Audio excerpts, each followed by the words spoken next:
Assalamualaikum warahmatullahi wabarakatuh. Nama saya Alvina Dian Febiani dengan NIM 21051214001 kelas Sistem Informasi 2021A. Di sini saya akan menjelaskan tentang jenis-jenis memori pada komputer. Yang pertama adalah pengertian dari memori. Memori adalah perangkat atau sistem yang digunakan untuk menyimpan informasi yang penggunaannya langsung dalam komputer atau perangkat keras komputer dan perangkat elektronik digital yang terkait. Kata memori memiliki persamaan dengan kata penyimpanan utama atau memori utama. Dalam bahasa Inggris atau sinonim kuno, memori adalah store. Memori juga disebut dengan piranti komputer yang digunakan sebagai media penyimpanan data dan informasi saat menggunakan komputer yang letaknya ada di dalam CPU.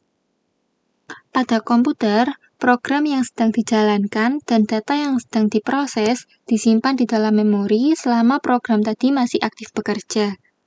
Memori itu sendiri sebenarnya terdiri dari kotak-kotak untuk menyimpan data. Masing-masing kotak tersebut memiliki alamat sendiri. Dengan menggunakan alamat inilah, CPU dapat membaca atau menulis data pada memori. Kecepatan pergerakan data keluar masuk memori biasanya sepadan dengan kecepatan kerja CPU itu sendiri. CPU dan memori merupakan bagian yang tak terpisahkan dari sebuah komputer. Secara fisik, hardware, kebanyakan memori berupa chip semikonduktor. Sampai sekarang pun terdapat banyak jenis memori yang masing-masing mempunyai sifat ataupun karakteristik yang khas. Walaupun seluruhnya tetap memiliki fungsi pokok yang sama, yaitu menyimpan data. Selanjutnya, saya akan menjelaskan tentang jenis-jenis memori. Yang pertama adalah memori ada dua jenis, yaitu memori internal dan eksternal. Yang pertama adalah memori internal. Memori internal adalah memori yang disimpan secara langsung oleh bagian prosesor. Fungsi utama dari memori internal adalah sebagai pengingat data-data ataupun program-program yang pernah digunakan saat komputer atau laptop sedang dijalankan. Adapun fungsi utama dari memori internal adalah yang pertama, untuk menyimpan data dari piranti masukan sampai data dikirimkan ke Arithmetic and Logic Unit untuk diproses lebih lanjut. Fungsi yang kedua yaitu menyimpan daya hasil pemrosesan Arithmetic and Logic Unit sebelum dikirim ke piranti keluaran. Lalu fungsi yang ketiga adalah menampung instruksi ataupun program dari piranti masukan ataupun dari piranti pengingat sekunder. Lalu ada juga jenis memori internal. Yang pertama adalah ROM, selanjutnya adalah RAM, kemudian CMOS, kemudian DRAM, SDRAM, DIMM, dan yang terakhir adalah cache memori. Selanjutnya adalah memori eksternal. Memori eksternal adalah memori yang fungsinya sebagai perangkat tambahan atau pendukung dari komputer. Selain itu, fungsi dari memori eksternal ini adalah sebagai penunjang untuk membuka software, aplikasi, maupun file-file yang ada di dalam komputer. Hubungan antara cache memori, memori utama, dan konsep dasar memori eksternal adalah untuk menyimpan data yang bersifat tetap, non-volatil, baik pada saat komputer aktif ataupun tidak. Memori eksternal biasa disebut juga perangkat keras untuk melakukan operasi penulisan, pembacaan, dan penyimpanan data di luar memori utama. Memori eksternal mempunyai dua tujuan utama, yaitu sebagai penyimpanan permanen untuk membantu fungsi RAM dan untuk mendapatkan memori murah yang berkapasitas tinggi bagi penggunaan jangka panjang. Memori eksternal yaitu contohnya hard disk, floppy disk, flash disk, dan compact disk. Selanjutnya saya akan menjelaskan jenis dari masing-masing memori tersebut.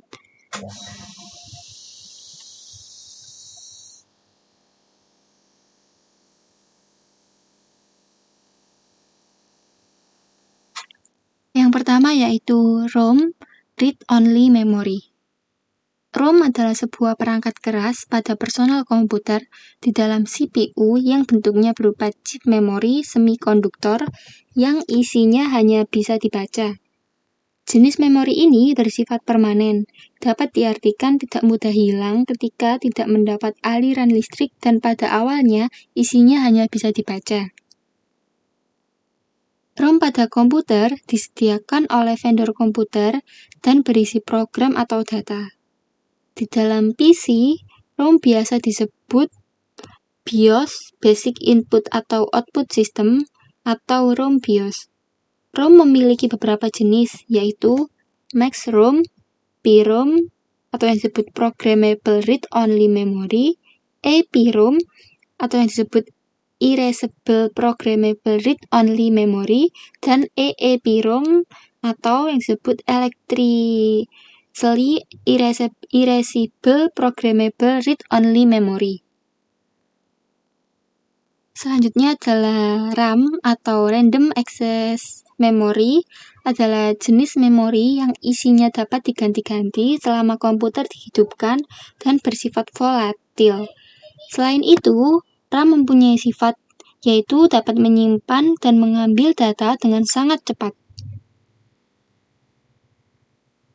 RAM memiliki beberapa jenis, yaitu RDRAM atau yang disebut Rambus Dynamic Random Access Memory, selanjutnya SRAM atau Static Random Access Memory, selanjutnya EDORAM atau Extend Data Out Random Access Memory, selanjutnya FPM-DRAM atau First Peak Mode RAM, kemudian Flash RAM, selanjutnya VRAM atau Video Graphic Random Access Memory, selanjutnya DDR-SDRAM atau Double Did Red SDRAM, dan SODIMM atau yang disebut Small Outline Dual Inline Memory Module.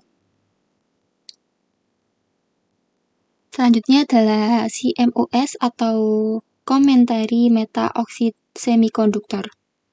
Adalah jenis chip yang memerlukan daya listrik dari baterai. Chip ini berisi memori 64 byte yang isinya dapat diganti. Pada CMOS inilah berbagai pengaturan dasar komputer dilakukan, misalnya piranti yang digunakan untuk memuat sistem operasi, dan termasuk pula tanggal dan jam sistem. CMOS merupakan bagian dari ROM.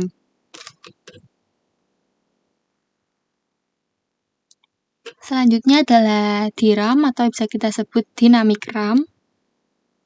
Adalah jenis RAM yang secara berkala harus disegarkan oleh CPU agar data yang terkandung di dalamnya tidak hilang. DRAM merupakan salah satu tipe RAM yang terdapat di dalam PC.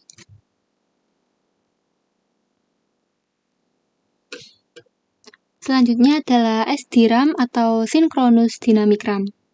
Adalah jenis RAM yang merupakan kelanjutan dari DRAM, namun telah disinkronasi oleh jam sistem dan memiliki kecepatan lebih tinggi daripada DRAM. Cocok untuk sistem dengan bus yang memiliki kecepatan sampai dengan 100 MHz. Sampai 133 MHz.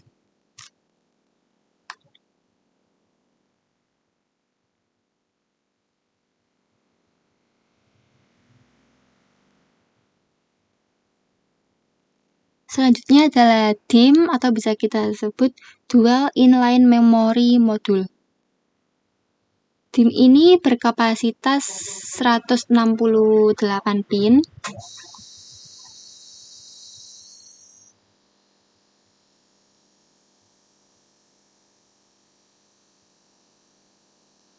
DIMM ini merupakan jenis RAM yang terdapat di pasaran. Setiap permukaan DIMM adalah 84 pin. Ini berbeda daripada SIM yang hanya berfungsi pada sebelah modul saja. DIMM ini mensupport 64 byte penghantaran data. SDRAM, Synchronous DRAM menggunakan DIMM, merupakan pengganti dari DRAM, FPN Fast Peak Memory, dan EDO. SDRAM pengatur sinkronasi memori supaya sama dengan CPU, jam untuk pemindahan data yang lebih cepat. terdapat dua kecepatan yaitu 100 MHz dan 133 MHz. DIM ini adalah jenis RAM yang terdapat di dalam pasaran. Selanjutnya adalah yang terakhir, cache memori.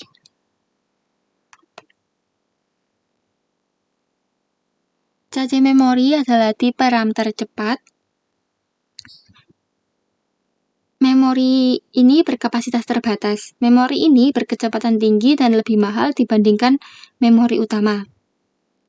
Memori ini berada di antara memori utama dan register pemroses, berfungsi agar pemroses tidak langsung mengacu kepada memori utama, tetapi di cache memori yang kecepatan aksesnya yang lebih tinggi. Metode penggunaan cache memori ini akan meningkatkan kinerja sistem. Cache memori ini digunakan oleh CPU, hard drive, dan beberapa komponen lainnya.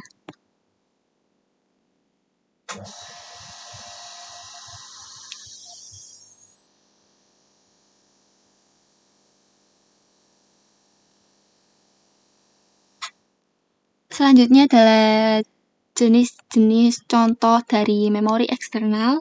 Yang pertama adalah hard disk.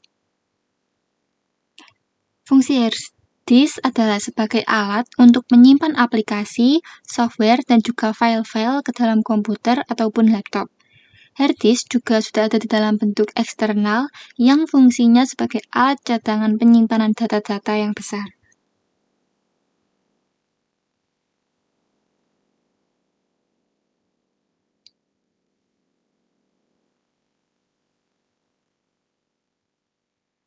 Kemudian yang kedua adalah floppy disk.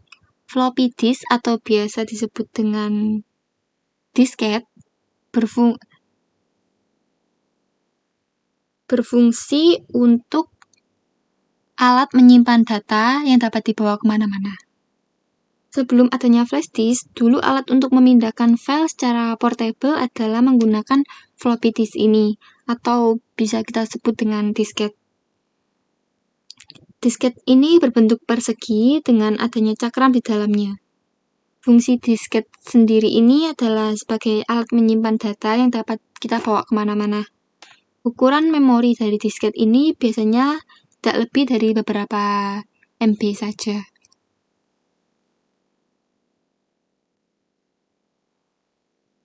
Selanjutnya adalah flash disk. Flash disk ini merupakan hasil pembaruan dari floppy disk yang sebelumnya dengan ukuran yang bermacam-macam, dari sedang hingga kecil. Flash disk ini lebih banyak digunakan oleh masyarakat. Fungsi utama dari flash disk ini sendiri adalah sama dengan floppy disk, yaitu sebagai alat penyimpanan data yang dapat dibawa kemanapun.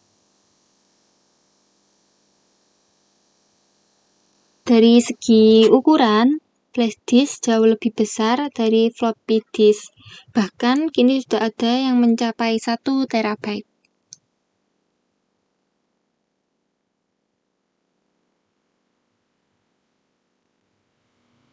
Selanjutnya yang jenis memori eksternal yang terakhir adalah compact disk.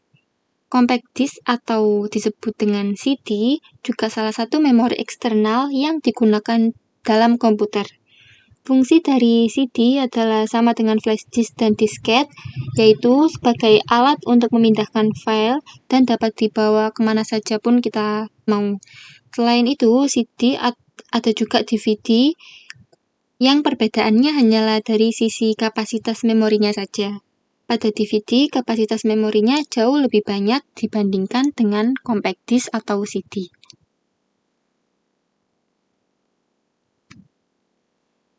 Sekian penjelasan tentang jenis-jenis memori pada komputer dari saya. Apabila ada salah kata, saya mohon maaf. Wassalamualaikum warahmatullahi wabarakatuh.